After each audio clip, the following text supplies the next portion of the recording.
أشهد أن لا إله إلا الله وحده لا شريك له وأشهد أن محمدا عبده ورسوله أما بعد فأعوذ بالله من الشيطان الرجيم بسم الله الرحمن الرحيم الحمد لله رب العالمين الرحمن الرحيم مالك يوم الدين إياك نعبد وإياك نستعين اهدنا الصراط المستقيم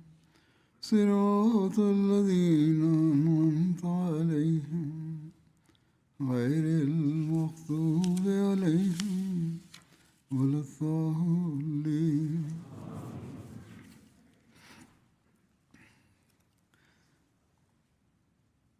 Hazret sallallahu aleyhi ve sellem Hz. Resulullah sallallahu aleyhi ve sellemin cömertlik ve ihsanı ile ilgili rivayetleri sunacağım. Bir rivayete aktarıldığına göre Hz. Ebu Said el-Hudri radıyallahu anh şöyle anlatmıştır. Ensardan bazı kimseler Resulullah sallallahu aleyhi ve sellem'den bir şeyler istediler, mal istediler. O da onlara verdi. Sonra tekrar istediler, onu yine verdi. Sonra tekrar istediler, o yine verdi. Nihayetinde yanındaki her şey tükenip bitti. Bunun üzerine şöyle buyurdu. Yanımdaki hiçbir malı sizden asla saklayıp gizlemem. Kim istemekten sakınırsa Allah Teala da onu iffetli kılar ya da onu korur. Yani böylece istemekten sakınma hususunda bu nasihati verdikten sonra şöyle devam etti. Kim dünya malına karşı müstahni olmak isterse Allah-u Teala da onu müstahni kılar. Kim de nefsine zorlayarak sabrederse Allah-u Teala ona sabır ihsan eder. Hiç kimseye sabırdan daha geniş ve daha hayırlı bir nimet verilmemiştir. Bazı sıkıntılarda, acılarda ve ihtiyaç anlarında sabretmek de gereklidir. Allah-u Teala bunun mükafatını verir. Hz. İbni Ömer radıyallahu teala anhu anlatıyor. Resulullah sallallahu aleyhi ve sellem ile birlikte bir seferdeydik. Ben, babam Hz. Ömer'e ait olan zapt edilmesi zor, hırçın genç bir devenin üzerindeydim. Deve bana itaat etmiyor, insanların önüne geçiyordu. Hz. Ömer de onu azarlıyor. Yani deveye sert davranıp durduruyor. Seslenerek geriye çekiyordu.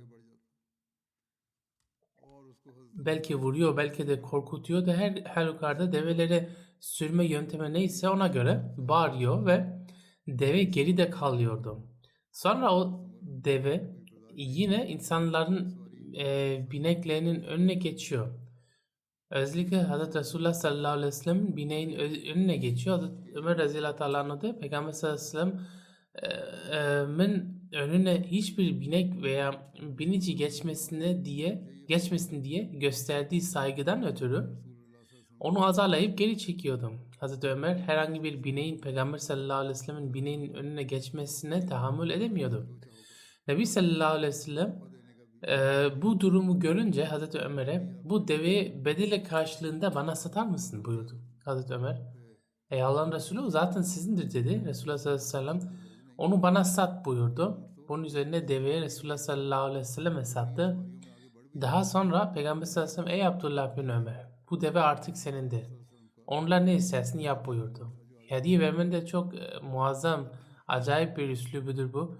Onlara devenin bir hayvan olduğunu bu şekilde öne geçmesinden bir sakınca bulunmadığını gösterip açıkça ispat etmiş oldum. Artık bu deve benim tarafımdan hediye edilmişti. Bineklerin önüne geçse bile Peygamber sallallahu aleyhi ve sellem'in hediye ettiği deve öne geçti denilecektir. Hazreti Cabir bin Abdullah anlatıyor. Peygamber sallallahu aleyhi ve sellem ile birlikte bir gazvedeydim. Devemin yürüyüşü yavaşlamıştı ve yorulmuştum.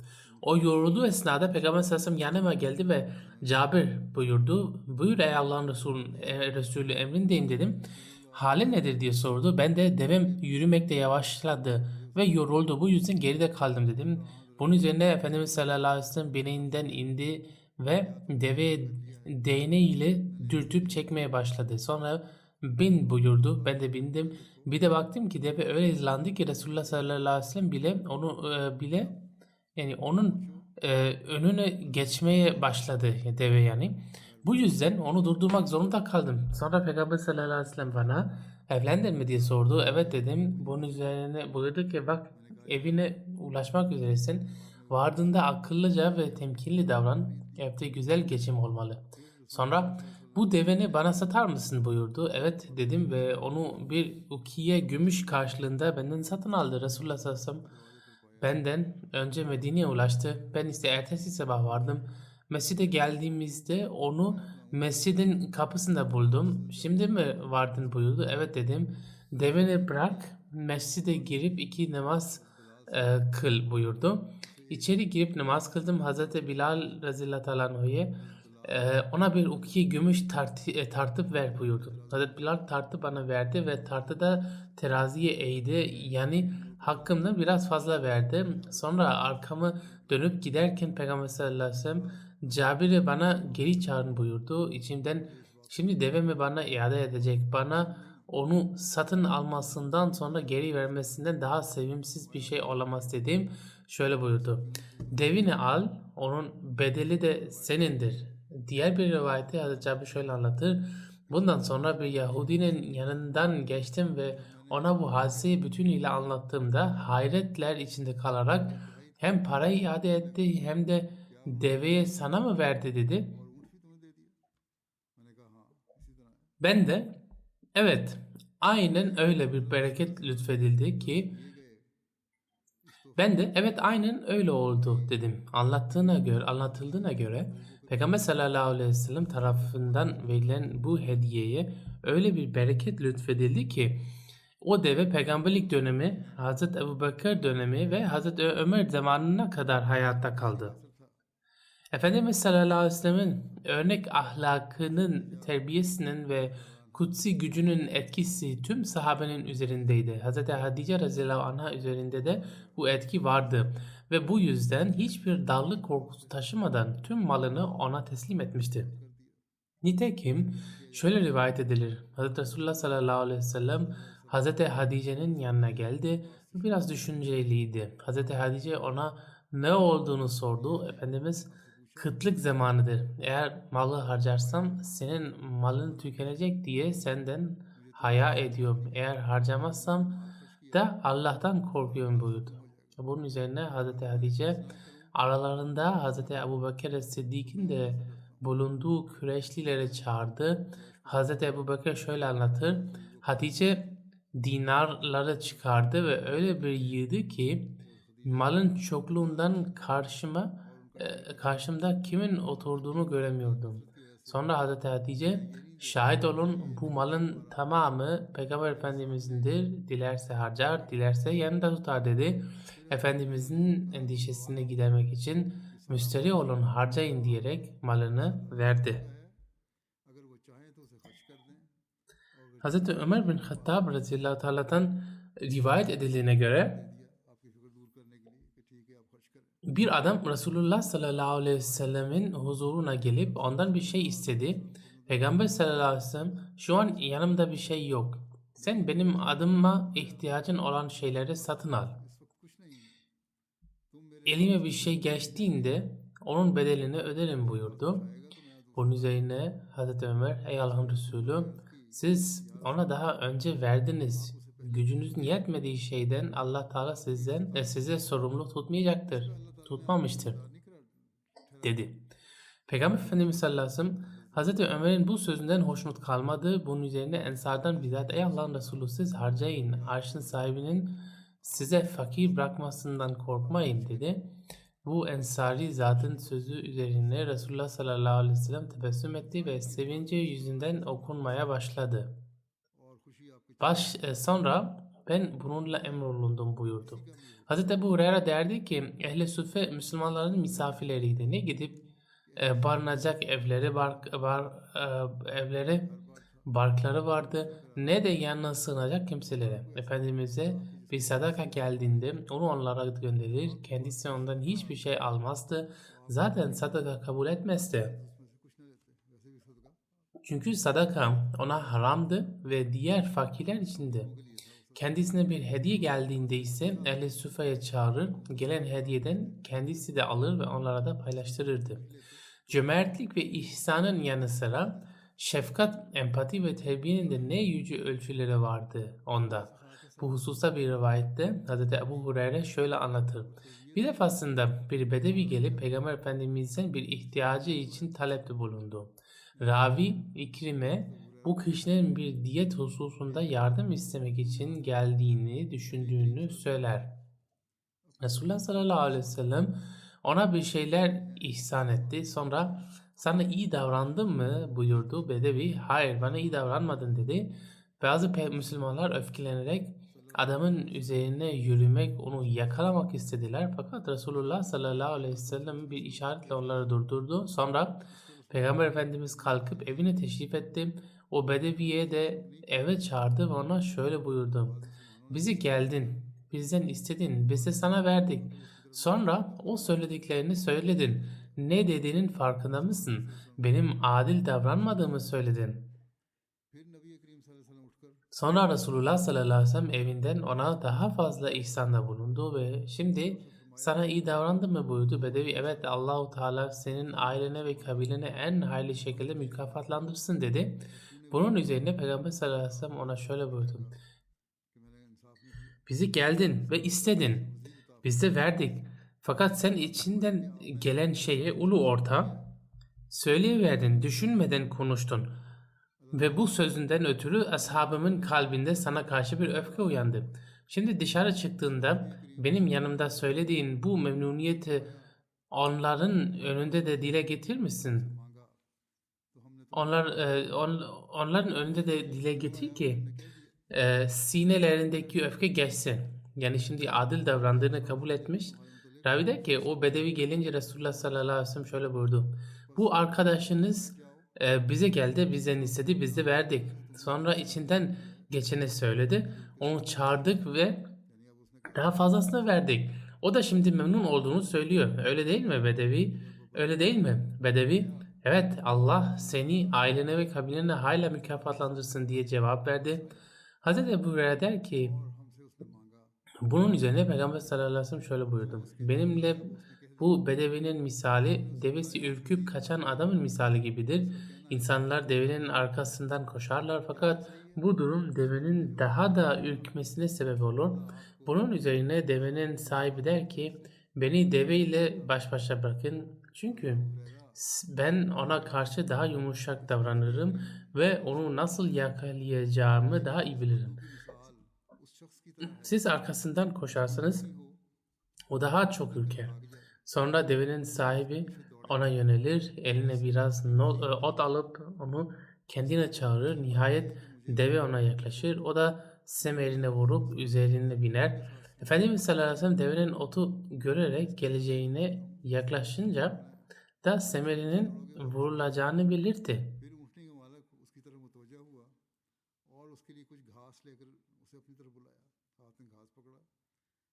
Sonra şöyle buyurdu.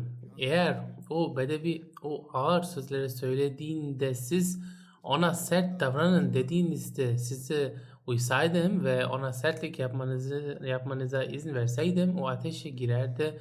Fakat ben onu kurtardım ve o şimdi memnun oldu. İşte onun verme üslubu böyleydi. Onu evine götürüp evinden verdi. Dışarı çıkartıp da verebilirdi Hazreti Resulullah sallallahu aleyhi ve sellem fakat şunu gösterdi. Bakın benim evimde öyle lüks ve konforlu eşyalar yok.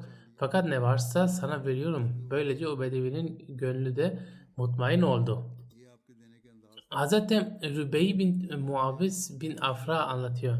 Babam Muaviz bin Afra beni Resulullah sallallahu aleyhi ve sellem'in huzuruna bir sağ taze hurma ve üzerinde küçük acurlar yani salatalıklar ile gönderdi. Peygamber sallallahu aleyhi ve sellem acuru çok severdi. O sırada Resulullah sallallahu aleyhi ve selleme Bahreyn'den takılar yani zinet eşyaları gelmişti. O zinetlerden bir avuç dolusu alarak bana ihsan etti. Diğer bir rivayette Resulullah sallallahu aleyhi ve sellem bana avucum dolusu zinet veya altın verdi ve bunu takın buyurdu denmektedir. İşte bu iyiliği en güzel şekilde karşılık vermektir. Hurma ve acurların karşılığında altın zinetler ihsan buyurmuştu. Hz. Ebu Hureyre radıyallahu anh'dan rivayet edildiğine göre Resulullah sallallahu aleyhi ve sellem'in huzuruna borçlu olarak vefat eden birinin cenazesi getirildiğinde borcunu ödemek için bir mal bırakmış mı diye sorardı. Eğer evet derlerse cenaze namazını kıldırır.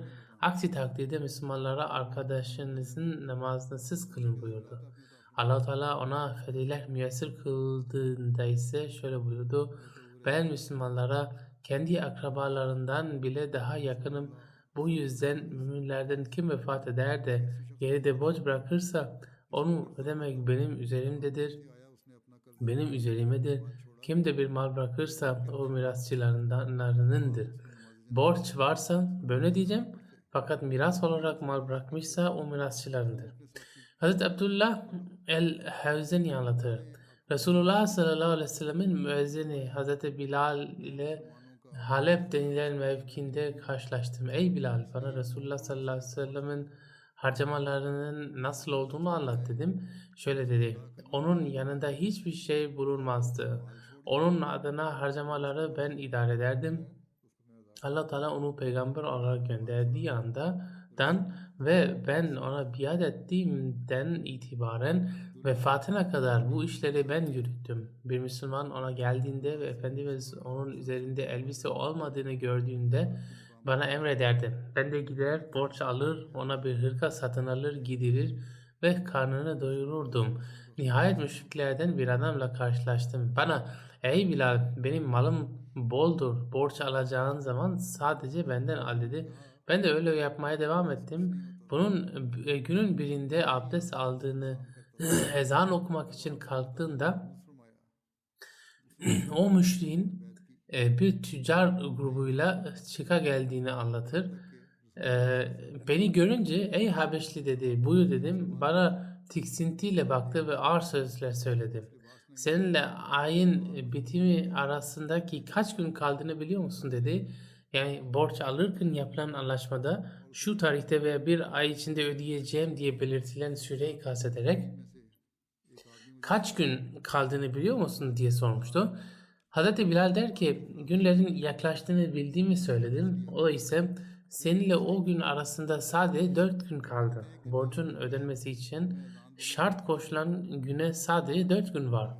Üzerindeki borç yüzünden seni yakalayacağım ve seni daha önce olduğun gibi yine koyun ve keçi güttüğün o eski haline döndürerek köle mi yapacağım dedi. Hazreti Bilal İnsanların kalbinde oluşabilecek o üzüntü ve hüzün halinin kendi kalbinde de uyanıverdiğini söyledi. Çok mahzun bir halde yatsı namazını kıldıktan sonra Resulullah sallallahu aleyhi ve sellem ailesinin yanına dönünce huzuruna çıkmak için izin istemiş. Gece vakti Peygamber sallallahu aleyhi ve sellem yanına gidip şöyle demiş. Ey Allah'ın Resulü, anam babam sana feda olsun. Kendisinden borç aldığım o müşrik bana şöyle söyledi. Sizin yanınızda da benim adıma ödeyebileceğiniz hiçbir şey yok. Çünkü Efendimiz ona şunu al, bunu al derdi. O da borçlanarak alırdı. Şimdi ne sizde var ne bende. O adam ise beni rezil edecek. Bana izin verin de Müslüman olmuş şu kabilelerden birinin yanına gideyim ta ki Allah-u Teala Resulüne benim adıma ödenecek bir mal ihsan edene kadar. Hazreti Bilal oradan çıkıp evine gittiğinde kılıcını, torbasını, ayakkabısını ve kalkanını ucuna koyduğunu, sabahın ilk ışıklarıyla birlikte yola çıkmaya niyetlendiğini anlatır. Der ki sabahleyin bir adam koşarak bana seslendi. Ey Bilal, Hz. Resulullah sallallahu aleyhi ve sellem huzuruna gel. Hemen yola çıkmak yerine çağrıldığı için Efendimizin huzuruna gittim. कहते थे फलां को ले दो और कर्ज लेके देता था। Bir de baktım ki yüklerle dolu 4 deve duruyor. Gitmek için izin isteyip ey Allah'ın Resulü ben artık sefere çıkıyorum deyince Resulullah sallallahu aleyhi ve sellem bana müjde, sevin. Allah Teala borcunu ödemen için gerekeni gönderdi buyurdu. Sonra şu çökmüş 4 deveyi görüyor musun dedi. Görüyorum dedim. निकला यहाँ तक कि मैं अपने घर पहुंचा, वहां से Onların boyunları ve üzerindeki her şey senindir. Yani develer de üzerindeki mallar da senindir. और अपनी ढाल अपने सर के पास Üzerlerinde giyecekler ve zahire yani yiyecekler var. Bunları Fedek reisi bana hediye olarak gönderdi. Bunları al ve borcunu öde buyurdu. Hazreti Bilal öyle yaptığını, sonra mescide gittiğinde Resulullah sallallahu aleyhi ve sellem'in orada oturduğunu gördüğünü anlatır. Selam vermiş. Efendimiz de sana dert olan o mesele ne oldu diye sormuş. Hazreti Bilal Resulullah sallallahu aleyhi ve sellem'in üzerinde olan her bir borcu Allah-u Teala ödetti. Hiçbir borç kalmadı demiş. Efendimiz geriye bir şey kaldı mı diye sormuş. O da evet deyince bak beni bu maldan kurtar yani rahata erdir yani kalan kısmını da fakirlere dağıt ki ben onu vermeden ailemin yanına gitmeyeyim buyurmuş. Resulullah sallallahu aleyhi ve sellem yatsı namazını kıldırdıktan sonra yine çağırıp bu mesele ne oldu diye sormuş. Yani dağıtılması için emir buyurduğu kalan malın durumunu sormuş Hazreti Bilal. Bizi almak için kimse gelmedi. Mal aynen duruyor deyince Resulullah sallallahu aleyhi ve sellem o geceyi de mescitte geçirmiş. Öyleyse ben de eve gitmeyeceğim, mescitte kalacağım buyurmuş. Ertesi gün yatsı namazından sonra yine çağırıp sormuş. Hazreti Bilal ey Allah'ın Resulü Allah size ondan kurtardı, rahata erdirdi, mal dağıtıldı deyince Efendimiz tekbir getirip Allah'a hamd etmiş, yanında mal varken vefat etmek korkusundan kurtulduğu için Allah-u Teala'yı yüceltip hamd etmiş. Hazreti Bilal daha sonra ben de onun arkasından gittim. Ezvacı Tahirat'ın mübarek eşlerinin yanına gidip her birine selam verdi. Sonra da geceye geçireceği yere gitti der. Hazreti Ümmü Sümbül anlatıyor. Peygamber Efendimiz sallallahu aleyhi ve selleme bir hediye getirdim. Mübarek hanımları onu almaktan çekindiler ve biz hediye kabul etmiyoruz dediler. Sonra Resulullah sallallahu aleyhi ve sellem geldi ve Ümmü Sümbül'den hediyesini kabul edin. Çünkü o bizim köylülerimizdendir. Biz de onun şehirlileriyiz buyurdu. Sonra hediyesini kabul buyurdu ve ona falan filan vadiye ihsan etti. Yani hem hediye kabul etti hem de karşılığında koskoca bir bölgeyi ona hediye olarak verdi. Daha önce de belirtildiği gibi az bir hediyeye karşı bile muazzam ihsanlarda bulunurdu. Hazreti İbni Ömer anlatıyor. Peygamber Efendimiz sallallahu aleyhi ve sellem Hazreti Zübeyir'e atının koşup varabileceği yere kadar olan araziye yani ikta olarak vermeye emir buyurdu. Atını koştur, nerede durursa o bölge senindir. Fetihlerden sonra geniş araziler elde edilmişti. O da atını koşturdu. Nihayet at bir yerde durdu.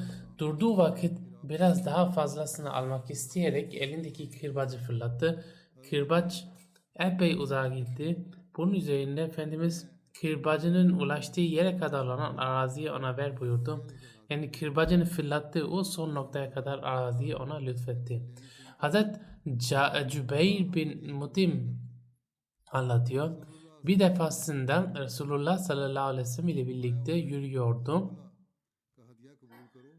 Hazret Cübeyr bin Mutim anlatıyor ki bir defasında Resulullah sallallahu aleyhi ve sellem ile birlikte yürüyordu. Yanlarında başka insanlar da vardı. Bu hadise Hüneyn'den dönüldüğü sırada gerçekleşmişti. Bazı bedeviler yolda Efendimizin etrafını sarıp bir şeyler istemeye başladılar. Onun öylesine sıkıştırdılar ki Efendimiz bir semre yani bir dikenli bir ağaç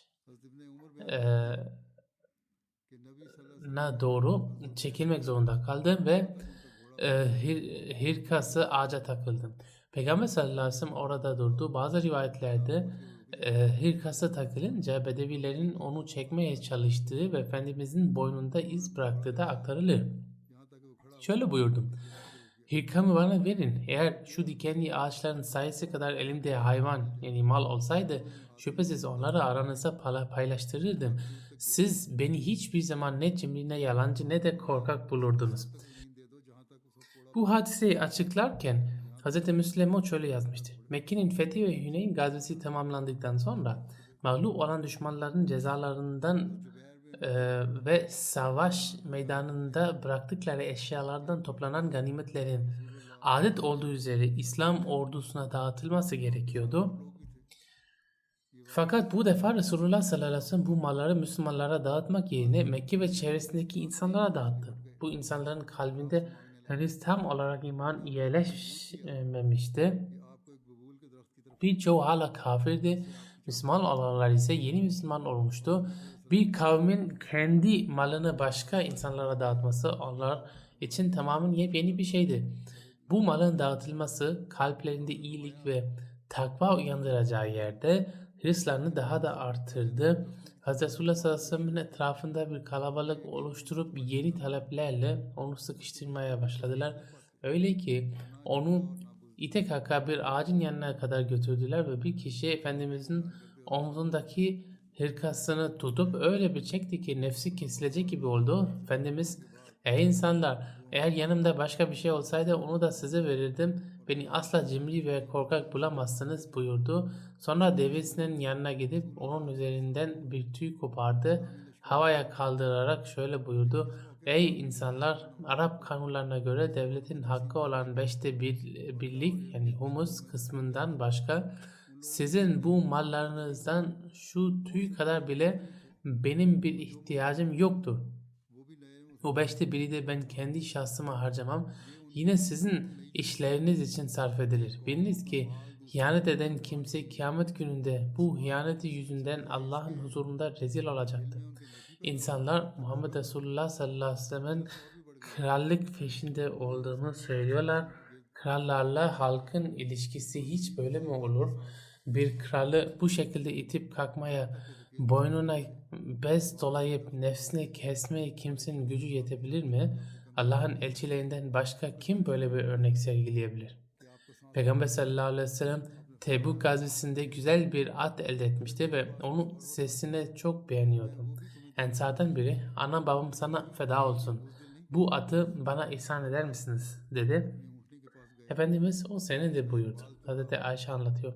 Resulullah sallallahu aleyhi ve sellem vefat ettiği o son hastalığında ey Ayşe o altınlar ne oldu diye sordu. Evde bulunan 5, 7 veya 8, 9 adet altın sikkeye getirdi. Efendimiz onları elinde evrip çevirerek şöyle buyurdu. Muhammed yanında bu altınlar olduğu halde Allah'a kavuşursa Allah-u Teala hakkında ne zanda bulunmuş olur? Ey Ayşe bunları harca yani dağıt. Mesih Muhammed Aleyhisselatü Vesselam bir yerde şöyle buyurur. Peygamber Efendimiz sallallahu aleyhi ve sellem bir defasında evine gelip evimizde ne var diye sordu. Ayşe 2 eşrefi yani altın çıkarıp sadece bunlar var dedi. Resulullah sallallahu aleyhi ve sellem onları avucuna aldı ve geride 2 altın bırakıp giden bir peygamberin hali ne olur buyurdu. Ve hemen o an onları dağıttı. Hüneyn ganimetlerinin detaylarında orada 6.000 esir yani köle ve cariye elde edildiği aktarılır. Bazı rivayetlerde 8.000 olduğu da söylenir. 24.000 deve, 40.000'den fazla koyun keçi ve yaklaşık 490 kilograma tekabül eden 4.000 ukiye gümüş ele geçirilmişti. Bir ukiye 10,5 dolara eşittir. Bu da yine bir bilimdir. Peygamber sallallahu aleyhi ve sellem ganimetleri dağıtmaya başladığında işe müellif-i kulub yani kalpleri İslam'a ısındırılarak başladı. Bunlar Arap ileri gelenleriydi ve kendi kabilelerinde şerefli makamlara sahiptiler. Onları ısındırmak için ihsanlarda bulundu. Kimin 100 deve, kimine 100 deve, kimine 50 deve verdi. Ebu Süfyan bir harbe 100 deve verdi. Ebu Süfyan Resulullah sallallahu aleyhi ve sellem huzuruna gelip gümüş yığının yine görünce ey Allah'ın Resulü Kureyş'in en zengini siz olmuşsunuz dedi. Efendimiz gülümsedi ve Ebu Süfyan'a 42 gümüş ile 100 deve verdi. Ebu Süfyan oğlum Yezid'e de ihsan buyurun dedi. Onun için de 42 gümüş ve 100 deve verilmesine emir buyurdu. Bu Yezid Ebu Süfyan oğludur. Kötü şöhretli olan Yezid ise oğlu değil torunudur. Yani Hazreti Muaviye'den olandır. Her halükarda Ebu Süfyan ey Allah'ın Resulü diğer oğlum Muaviye'ye de bir şeyler verin dedi. Onun için de 42 gümüş ve 100 deve verilmesini söyledi. Bunun üzerine Ebu Süfyan anam babam sana feda olsun. Sen çok kerimsin. Seninle savaşlar yaptım. Ne yaman bir savaşçıydım. Sonra seninle barış yaptım. Ne güzel bir barışçısın. Allah seni hala mükafatlandırsın dedi. Peygamber sallallahu aleyhi ve sellem'in bu ihsanından nasiplenenlerden biri de Mekke reisi Safvan bir Ümeyye'ydi. Safvan Hüneyn gazvesi için Efendimizin kendisinden zırh ve silah ödünç aldığı kişiydi. Henüz müşrik olduğu halde savaşa katılmıştı. Fakat o savaşta kalbi değişmeye başladı. Ganimet dağıtıma vakit geldiğinde Efendimiz ona 100 deve verdi. Müslim'deki rivayete göre ise 300 deve ihsan etti. Diğer bir rivayete göre o günlerde Peygamber Efendimiz ganimet develeri ve koyunlarıyla dolu olan adeta hayvanlarla taşan bir vadiden geçiyordu. Safvan bu kadar malı görünce hayretler içinde baka kaldı. Efendimiz ey Ebu Veheb, Safvan'ın künyesiydi bu Ebu Veheb. Bu vadi seni hayrete mi düşürdü buyurdu. Evet dedi. Efendimiz bu malın tamamı senindir. Al git buyurdu. Safvan elinde olmadan şehadet ederim ki sen Allah'ın peygamberisin çünkü böyle bir ihsanı ancak bir peygamber yapabilir dedi. Başka bir rivayete göre Safvan bin Ümeyye bizzat şöyle dedi. Peygamber Efendimiz Hüneyn ganimetlerinden bana vermeye devam etti. Öyle ki o daha önce benim için yaratılmışların en sevimsiz iken bu ihsanlar vesilesiyle yaratılmışların en sevgilisi oldu. Netice itibariyle Efendimiz birçok Arap reisine bu şekilde ihsanlarda bulundu ki onların sayesinin 50'den fazla olduğu belirtilir. Hz. Mesih Maud Aleyhisselatü Vesselam şöyle anlatır. Bir defasında Efendimiz sallallahu aleyhi ve sellem yanında pek çok koyun ve keçi toplanmıştı. Bir kafir yanınızda öyle çok hayvan var ki Kayser ve Kisra'da bile bu kadar yoktur dedi. Efendimiz onların tamamını o adama bağışladı. Adam bir peygamberden başkasının böyle muazzam bir cömertlik göstermeyeceğini anlayarak hemen o an iman etti. Bundan sonra Hazreti Resulullah sallallahu aleyhi ve sellem Hazreti Zeyd bin Sabit'e kalan insanları çağırmasını emretti ve geriye kalan ganimetleri onlara paylaştırdı. Her bir kişinin payına 4 deve veya 40 koyun düştü. Böylece o zamana kadar toplanan en büyük ganimeti bütünüyle halka dağıtmış oldu. Peygamber sallallahu aleyhi ve sellem'in hayatının bu yönü üzerinde düşünmeye değerdir. Peygamber sallallahu aleyhi ve sellem hayatının bu yönü üzerinde düşünmeye değerdir. Zira muhalifler Müslümanların fakir ve servetten mahrum oldukları için savaşlar başlattığı iftirasını atarlar. Eğer bu iddia da zerre kadar hakikat olsaydı Hüneyn ganimetlerinin dağıtımı çok farklı olurdu. Fakat burada görüyoruz ki ganimetin çok büyük bir kısmı kalpleri kazanmak adına başkalarına, Kureyş'in ileri gelenlerine verildi. Hatta bazı rivayetlere göre malın tamamı dışarıdaki insanlara dağıtıldı. Şüphesiz bunun arkasında başka hikmetler ve maslahatlar da vardı. Fakat dünya gördü ki o kendisi için hiçbir şey tutmadı. Hatta canlarını feda eden sadık dostlarına yani Medineli insara bile bu ganimetten ya hiç vermedi ya da çok az verdi. Hüneyn günü bir kadın gelip Hevazin kabilesinde Efendimizin süt annelik dönemlerinden bahseden bazı şeyler okudu. Bunun üzerine Efendimiz sallallahu aleyhi ve sellem Hevazinlilerden alınan malları geri iade etti ve o insanlara o kadar çok ihsanda bulundu ki verilenlerin değerinin 500 bin dirheme ulaştığı hesaplandı.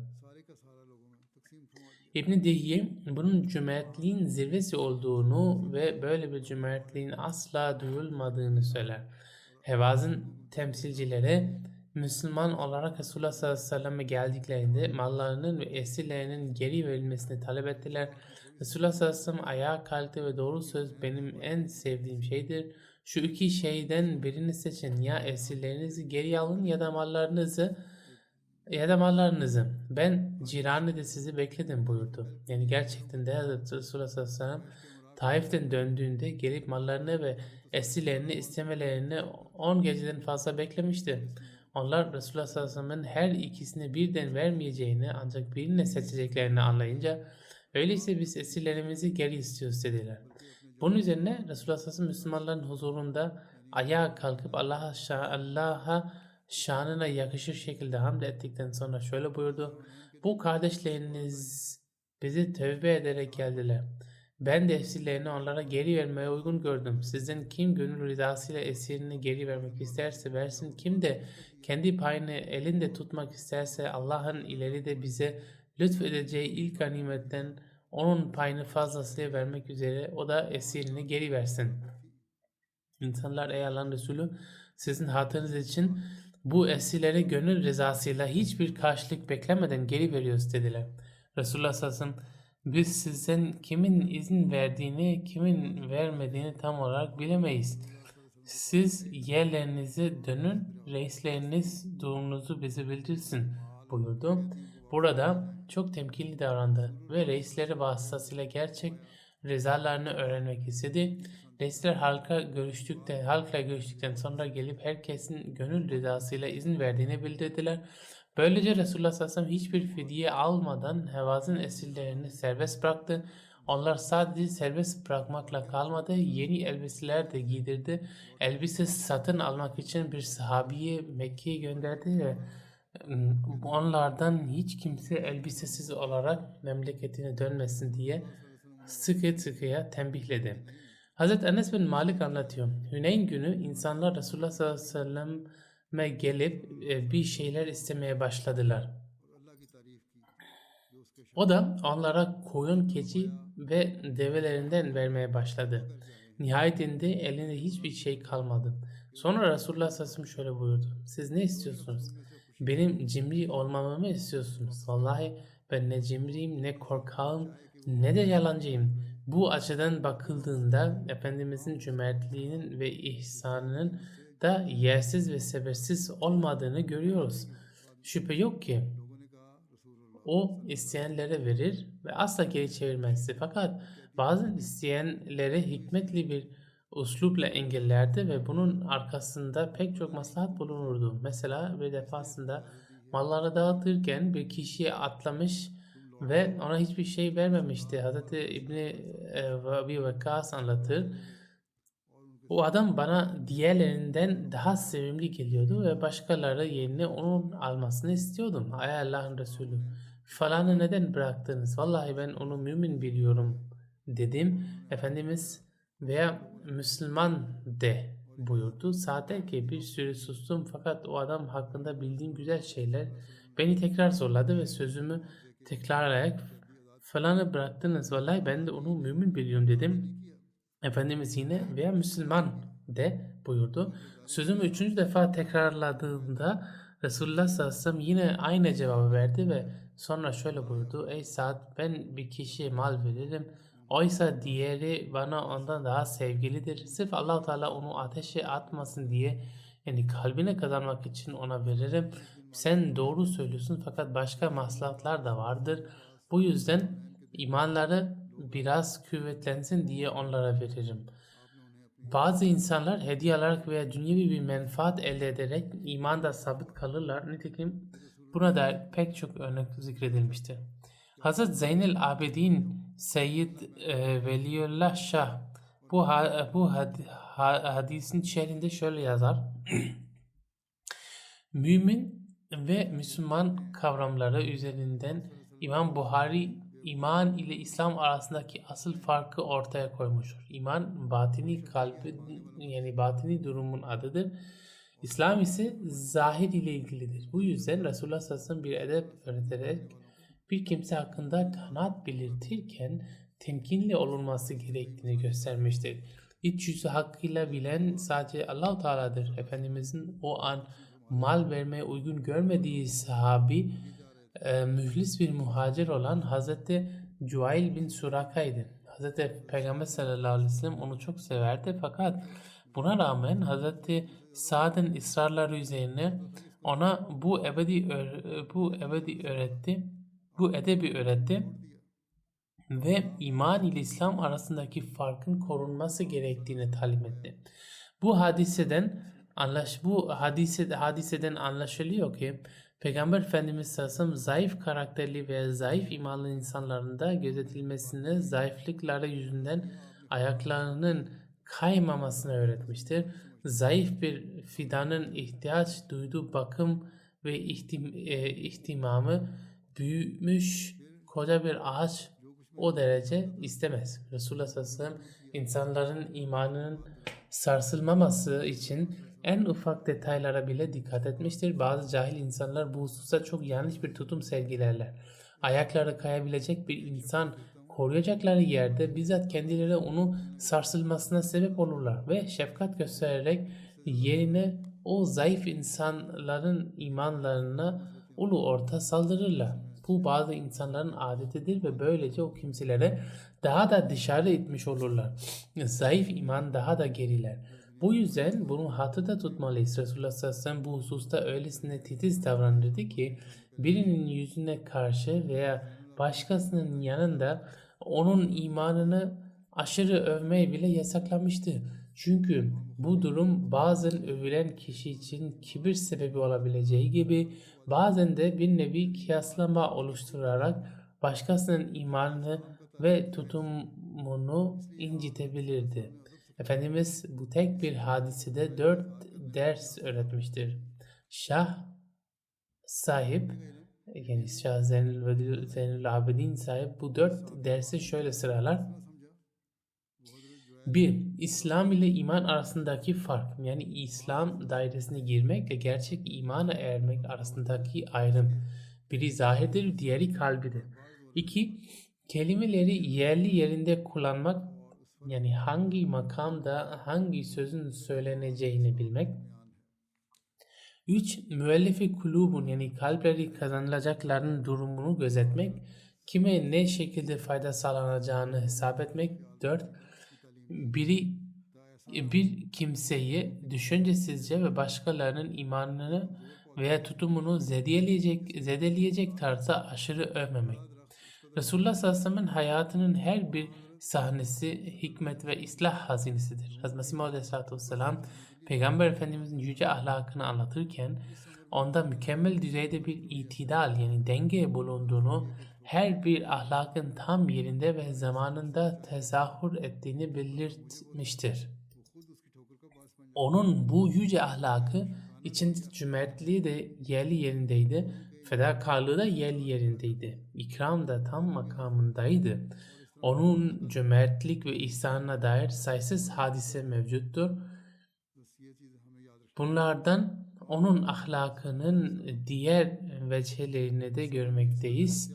Netice itibariyle onun öğretisi nasıl dengeli ise her bir ameli de o derece dengeliydi. Allah-u Teala bizleri de onun hayatının her bir yönü üzerinde denilemesine düşünmeye ve amel etmeye nasip eylesin. Onun sünnetine uymaya gayret ederek kendi hayatlarımızı Allah-u Teala'nın rızasına uygun şekilde yönlendirenlerden olalım. Amin.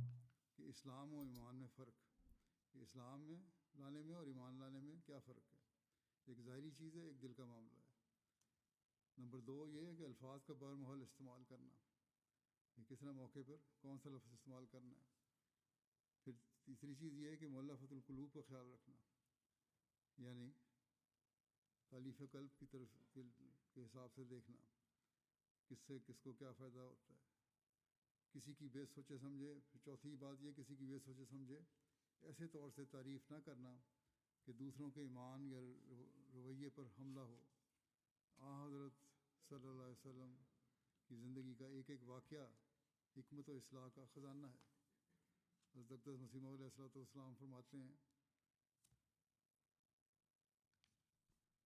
حضرت صلی اللہ علیہ وسلم کے اخلاق فاضلہ کا بیان کرتے ہوئے آپ نے فرمایا کہ ان میں کمال درجے کا اعتدال پایا جاتا تھا، اور ہر خلق اپنے اپنے محل اور موقع پر ظاہر ہوتا تھا، اور ان اخلاق فاضلہ میں آپ صلی اللہ علیہ وسلم کی سخاوت بھی فی محلے ہی تھی، موقع محل کے حساب سے تھی، اور اظہار بھی فی محلے ہی تھا، اور کرم بھی فی محلے ہی تھا۔ آپ کی جد و سخا بے شمار واقعات ہیں، انہی میں ہمیں آپ کے خلق کے دوسرے پہلو بھی نظر آتے ہیں۔ بہرحال جس طرح آپ کی تعلیم متوازن ہے، آپ کا ہر عمل بھی اس کے مطابق متوازن تھا۔ اللہ تعالیٰ ہمیں بھی آپ کی سیرت کے ہر پہلو پر غور کرنے اور عمل کرنے کی توفیق عطا فرمائے۔ آپ کے اصولوں پر عمل کرنے کی کوشش کرتے ہوئے اپنی زندگیوں کو اللہ تعالیٰ کی رضا کے مطابق ہم چلانے والے ہوں۔